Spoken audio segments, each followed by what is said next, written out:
Dans cette deuxième petite vidéo, nous allons regarder en particulier, après avoir vu le cycle de vie des appareils, une étape en particulier qui est le traitement. On est passé un petit peu rapidement tout à l'heure, et j'aurais voulu qu'on s'y attarde un petit peu plus. On va s'y attarder à travers une deuxième animation. Attention, c'est parti. Donc, on est en camion. On vient de récupérer les matériaux, les objets techniques plus exactement, dans un centre de tri, et on va les amener au traitement.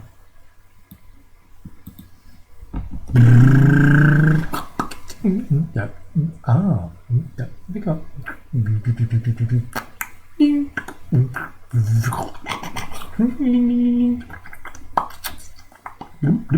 Bloc. Bloom. Zzz.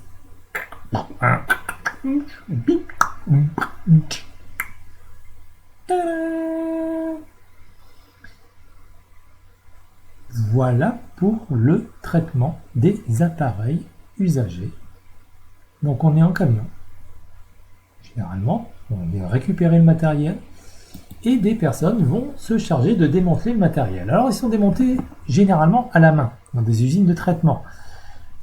Les piles, les lampes, les câbles, les composants électroniques sont retirés. À la main tout ça. Le petit tournevis, la petite pince et on y va. Les éléments contenant des produits nocifs comme l'amiante, par exemple, qui est interdit désormais en France, mais on en trouve encore, surtout en recyclage, le mercure dans certains interrupteurs, certains thermomètres, le PCB dans des condensateurs, le gaz fréon dans les réfrigérateurs par exemple, le lithium des batteries sont retirés puis traités de façon écologique dans des installations spécialisées. Donc attention, on met les gants, on met les masques, on fait très attention. C'est nocif, c'est dangereux. Une fois que ces produits sont démontés et les éléments polluants, suivant leur type, sont détruits par incinération. Vous voyez là, on retrouve le petit gaz du réfrigérateur qui est particulièrement nocif et récupéré par une tuyauterie. Ou alors, ils sont récupérés, les huiles, les cartouches d'encre, le mercure, pour servir dans d'autres applications. Il y a certains matériaux dangereux, mais qui peuvent être réutilisés. Les lithiums des batteries peuvent être récupérés également. Une fois ces éléments polluants enlevés, on va pouvoir procéder au broyage. Il est évident qu'on ne va pas broyer un objet technique avec des éléments polluants dedans. Le broyage va se passer à travers une presse qui va broyer l'objet, les matériaux. Alors, généralement, c'est des matériaux d'une même famille. Et comme on le voit ici, les matériaux, par gravité, vont tomber sur un tapis roulant, comme on le voit ici. Et certains matériaux qui sont aimantés, comme les matériaux ferreux qui ont du fer dedans, vont être aimantés par un système d'aimant qui va les récupérer. Ensuite, tout cela va tomber dans une grande boîte avec une pince qui va venir les rechercher. Donc voilà, c'est vraiment du broyage. Les matériaux sont séparés, donc on sépare le fer de tous les autres matériaux ferreux, non ferreux, cuivre, plomb, aluminium, zinc. Il va falloir qu'on les sépare pour bien les recycler. Alors évidemment, le verre, on va le recycler également, on va le broyer et le mettre à un autre endroit. Le plastique également, qu'on va prendre et qu'on va stocker à un autre endroit. Tout est séparé. La nouvelle vie, eh bien les matériaux ferreux avec du fer à l'intérieur vont devenir des matériaux tels que l'acier pour des nouveaux produits, des carrosseries de voitures, des conteneurs, des fours, des réfrigérateurs, pas plus les carrosseries de voitures maintenant, mais le bas de caisse des voitures sont en acier, pour refabriquer un nouvel objet et repartir sur un nouveau cycle de vie. Ça, c'est dans le meilleur des cas. Maintenant, si on prend le cas de figure du plastique, par exemple, le plastique est beaucoup plus compliqué à broyer. Enfin, pas à broyer, mais il est très simple à broyer, mais il est très compliqué à recycler. Le plastique est réduit en toutes petites particules fines, comme le polyéthylène, le PE. On connaissait le polyéthylène terephthalate, qui nous sert à fabriquer les bouteilles en plastique transparentes.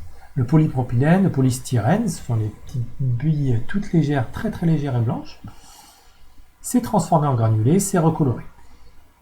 Donc on peut refabriquer du mobilier, des emballages, des polaires, par exemple. Mais le recyclage des plastiques est assez difficile car il exige un tri des plastiques en fonction de leur type et de leur couleur. C'est la raison pour laquelle les objets en plastique recyclés présentent une qualité inférieure. Et surtout, au bout de quelques cycles de recyclage, le plastique ne devient plus recyclable. Certains plastiques ne le sont pas d'ailleurs. Le verre. Eh bien, le verre purifié sert à fabriquer de nouveaux tubes cathodiques pour les écrans de télévision. Ça, c'était pour les écrans de télévision il y a encore 20 ans de ça. On peut fabriquer des vitres, on peut fabriquer des ustensiles de vaisselle avec le verre. Les matériaux non ferreux, eh bien le zinc, l'aluminium, le plomb, les métaux précieux, tout ça, comme c'est très précieux, on va les récupérer, ne vous inquiétez pas. Et ils vont être réutilisés pour fabriquer d'autres objets techniques. Et enfin, on en parle peu, mais il reste des matériaux qui ne sont pas recyclables. Qu'est-ce qu'on en fait? Eh bien, on appelle ça la valorisation énergétique. Alors c'est un joli mot, valorisation énergétique, pour dire qu'en fait on va brûler les composants. On va les brûler, on va créer en fait à cause de ça du CO2, du gaz carbonique qu'on voit très bien ici ressortir par la cheminée, qui pollue la couche d'ozone tout simplement et qui crée des trous, comme on dit, dans la couche d'ozone. Donc souvent ce sont les plastiques, des minéraux, qui sont brûlés. Donc le plastique, il est encore pointé du doigt aujourd'hui pour être un matériau qu'on brûle beaucoup, qui crée un énorme effet de serre, voire même qui finit dans la mer quand il n'est pas recyclé, et dans le ventre des poissons. Alors la valorisation énergétique, ça a quand même du bon, parce que ça permet de produire de l'énergie et de détruire en fait, les particules de plastique.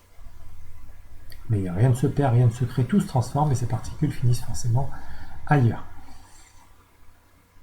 Il existe encore de l'incinération sans récupération d'énergie, mais ça on évite de le faire. Si on brûle quelque chose, tant qu'à faire, autant récupérer l'énergie de la chaleur de ce qui brûle pour en faire une énergie qui va nous servir à alimenter nos appareils.